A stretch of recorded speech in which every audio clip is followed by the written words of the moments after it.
Yo, yo, yo, what up, though? I got Momma Duck in the building. Hey, Appreciate you sitting down with me.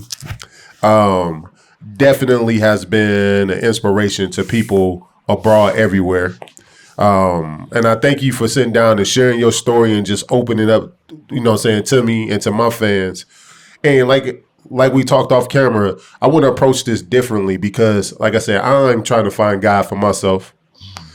And to see somebody go through such a tragic event, I'm curious to figure out, where do you draw that strength, where that power comes from to continue to move, continue to keep continuing on. So, with it being said, mother of FBG Duck, you know what I'm saying?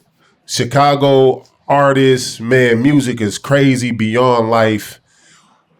What do you feel like his contribution was to Chicago and its music scene? it contribute strength, it contribute triumph, it contribute struggle, it contribute laughter, it contributes heartfelt moments. I can go on and on and on and on. But we all serve a purpose, then we die. Gotcha.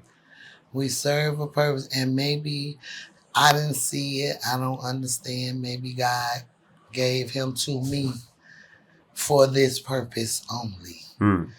You see what I'm saying? Gotcha. For him to be heard, even if he wasn't liked, even if he was ridiculed, the underdog always wins. So it's like, I'm just glad God picked me to be his mama. Put it like that. Can you take us through that day? Or just Duck coming up. What about him was special to you, and did you always see this talent in him? We always have those special kids, and God blessed me with 9 pregnancies and 10 seeds. So when it was Duck turn to be born, when I was pregnant with Duck, it was like hard.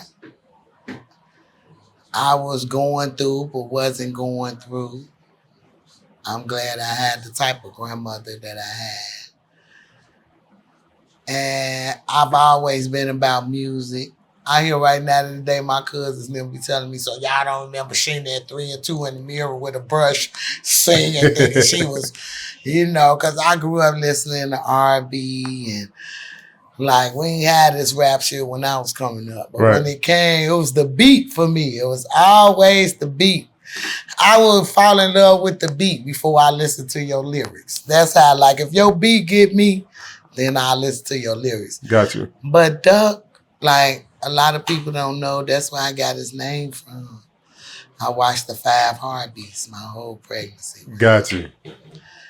So me being and loving music, how I did, I guess he was that child. I've had, all my kids was talented. I had a NBA prospect, Duck died, and it's just you know what I'm saying, depression got to him, and it's not too late for him neither because he's still young. He could play overseas if he wants to. Wow, okay.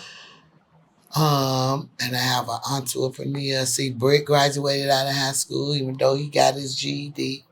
Incarcerated. Gotcha. It was the fact that he used his mind to make himself better. He didn't just abuse the time that he had. He did something about it to make himself more positive. Gotcha. And it helped him. Because when he got out, he enrolled in Columbia College downtown. Oh, wow. Okay. So he was taking up management and business. So he was the one that set the stone.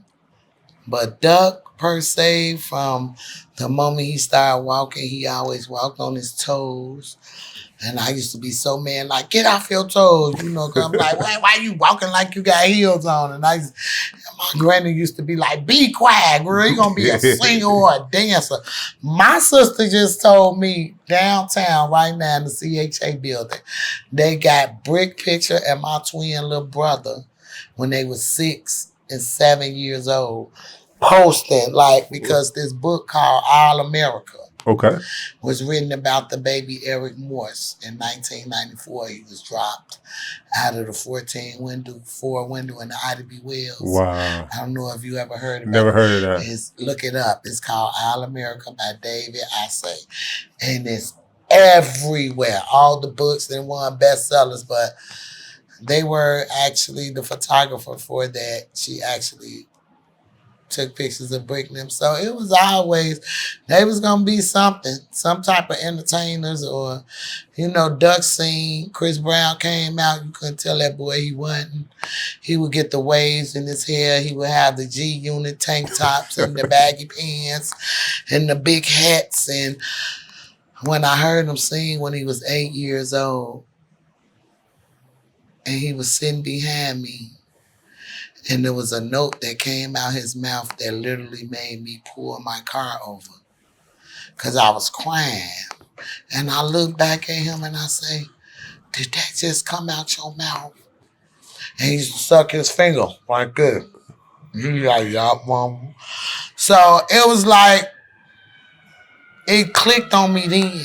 And then we would have Father's Day picnics. He would get on the stage because he liked the Jay-Z and Big Timers and Ja Rule. And, you know, that's the type of music Duck came up under. And R&B, Silk, Boys to Men, Jagged Edge, like all these people that influenced him to want to do more music. And then when he started rapping, I didn't know where that came from because they used to have ciphers in the basement of my granny's house. Can you imagine, like 14 and 15 cousins? They'll call it cipher now, but we used to call it playing the dozen and heating up on each other. Got you. So he was always cold at that. His comebacks was like, yeah, your mama this and your mama. So he was always good at what he did. Like, I can't deny that. And when that boy dropped that Wild Out, that was his first video that he dropped. I used to look at him like, oh, now you want to be a rapper. What happened to Chris Brown? You know what I'm saying? But he can sing. The fact that he can sing and rap, I mean, like, he was gifted, baby.